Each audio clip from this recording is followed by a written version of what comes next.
Nagtugas ang pagkatingala sa mga motorista kag mga residente sa barangay Aganan, Pavia, Iloilo ang ini nga paalinton.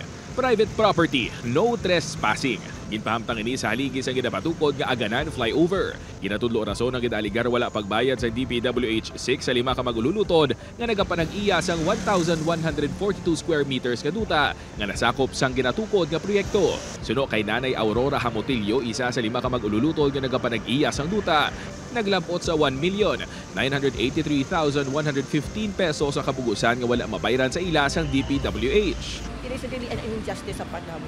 So, ang mahambal ko ng taga-DPWH sa contractor, never touch our lot area. Hindi ka makaproceed sa inyong work until mabayaran kami in full.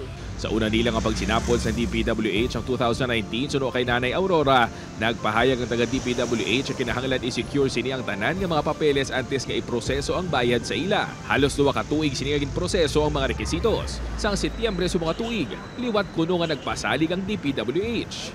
Permado na, submitted na. Ikaw kanto ko sa DPWH nga, I am waiting for the claim. Wala kwarta.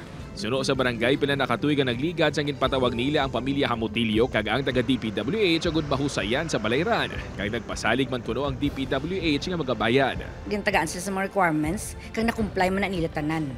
So amo na nga dugay na bala.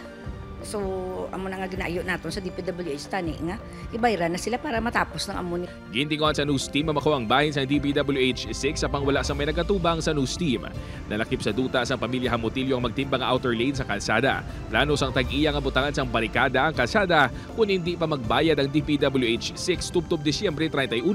Kung matabo, mas magabugat ang dalagan sa trapiko halin sa Central Iloilo to Iloilo City, vice versa. Kung maepektuhan mo, pasensya lang ka mo anay, commuters from ibang nga towns like Haniway, mga kabatuan. Gani amo na lang ang pagkabalaka sa mga motorista nga nagalabay sa lugar. Paidaan na kaya kabuhay na kalikaran, wala pangimadaan ka DPWH. Epektuhan kami nga mga driver Liwat nga magapatunga ang Pavia LGU agud hindi na maapektuhan pa ang mga motorista. Talk to the owner, to give us more time so that ang DPWH makabayad sa iya. Amo na mahangyo ta sa iya. Number 2, if ever man that happens, we will plan out a different route